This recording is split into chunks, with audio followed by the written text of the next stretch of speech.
પોખરણના આકાશમાં આજે દેખાઈ વાયુસેનાની શક્તિ, સંભળાઈ ભારતીય વાયુસેનાની ગર્જના। આજે રાજસ્થાનના જેસલમેર પાસે પોખરણમાં એર ટુ ગ્રાઉન્ડ રેન્જમાં અભ્યાસ વાયુ શક્તિ 2024નું આયોજન કરાયું, જેમાં ભારતીય વાયુસેનાનો દમખમ દર્શાવીને દુશ્મન દેશને ચિત્ત કરવાની ઉત્તેજના સભર કવાયત ખાસ છે। મહત્વનું છે, રાજસ્થાનના જેસલમેરની પોખરણ એર ટુ ગ્રાઉન્ડ રેન્જમાં વાયુશક્તિ 2024નું આયોજન કરાયું છે। સ્વદેશી 121 વિમાનો આ પ્રદર્શનમાં ખાસ રહેશે। તેજસ અને પ્રચંડની તાકાત દુનિયા જોશે, જેમાં પહેલી વાર આ શક્તિ પ્રદર્શનમાં જોવા મળશે।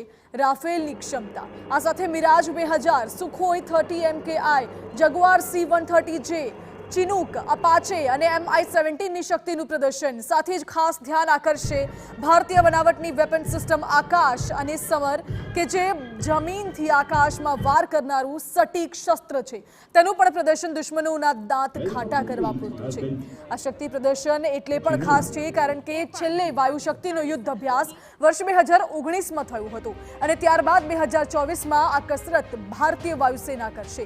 જ્યારે વાયુસેનાના યુદ્ધ જહાજોની ગર્जना પોખરણથી માત્ર 150 કિલોમીટર દૂર સ્થિત પાકિસ્તાનમાં સંભળાશે તો તેની અસર ખરેખર દુશ્મનોને ફફડાવનારી ચોક્કસ હશે।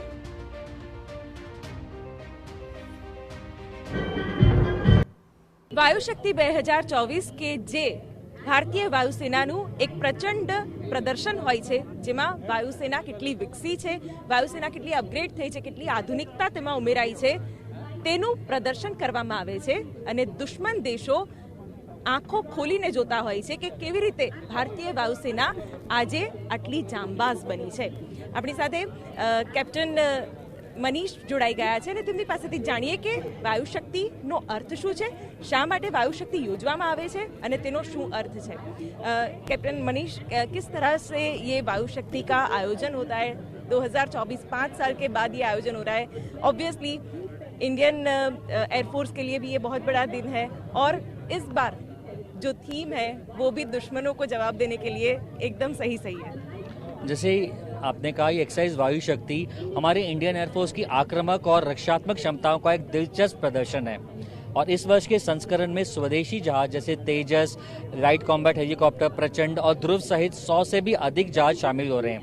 इसके अलावा इस प्रदर्शन में Rafale, Mirage 2000, Sukhoi, Jaguar, Hawk, C-130, Chinook, Apache और मी-17 जैसे अन्य कई एयरक्राफ्ट भी भाग ले रहे हैं।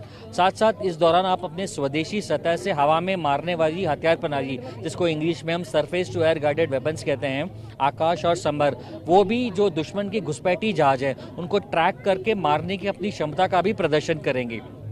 अब वायुशक्ति की बात करें तो विभिन्न हवाई अड्डों से संचालित होने के साथ ही लंबी दूरी और सटीक क्षमता के साथ साथ पारंपरिक हथियारों को सटीक समय पर और विनाशकारी प्रभाव से वितरित करने की भारतीय वायुसेना की क्षमता का एक बहुत ही महत्वपूर्ण प्रदर्शन है।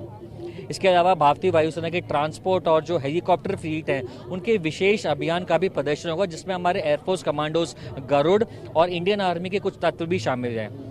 और ये अभ्यास एक नेटवर्क सेंट्रिक एनवायरनमेंट में काम करने की हमारी जो इंडियन एयरफोर्स है उसकी क्षमता का प्रदर्शन है। और इतना ही नहीं, मैं ये भी कहूँगा कि भारतीय वायुसेना की हथियार प्रणाली की मारक क्षमता और सटीकता को उजागर करने के साथ ही जिसे हम प्रेसिशन डिलीवरी और लेथैलिटी ऑफ वेपन कहते हैं, उसका भी उच्चतम स्तर से क्षमता के साथ भारतीय वायुसेना में काम करने की ताकत को न सिर्फ हमारे देश बल्कि पूरी दुनिया के सामने इसका स्पष्ट रूप से प्रदर्शन होगा। मनीष जी, इस बार रफाल भी अपना पहला युद्ध अभ्यास कर रहा है, उसके बारे में क्या बोलेंगे? क्योंकि रफाल के बारे में तो दुनिया जानती है, लेकिन उससे भारतीय वायुसेना काफी हद तक मजबूत बनी। जैसे हमने कहा कि ये जो वायुशक्ति 2024 है, ये एक पूरा एक कलेक्टिव फोर्स का और फायर पावर का प्रदर्शन है। जैसे आपने कहा रफेल यही, और आप देखेंगे हमारे ऑनरेबल प्रधानमंत्री नरेंद्र मोदी जी का विजन है आत्मनिर्भर भारत, उसके तहत जो आत्मनिर्भरता इन डिफेंस हम अचीव करना चाह रहे हैं, उसमें हमारे स्वदेशी जहाज जैसे तेजस, लाइट कॉम्बैट हेलीकॉप्टर, प्रचंड, ये सारे और अन्य वेपन सिस्टम जैसे आकाश, ये सब भी अपना शक्ति का प्रदर्शन करेंगे। और एक भारतवासी होते हमारे लिए बहुत गौरवपूर्ण बात है, ये जो आज से कुछ साल पहले हम इंपोर्ट क्या करते थे, आज हम विश्व को एक्सपोर्ट कर रहे हैं, तो हमारे देश के लिए एक बहुत ही गौरवपूर्ण बात है और इसी हमारी एयरफोर्स की फायर पावर का प्रदर्शन आज आप देखेंगे।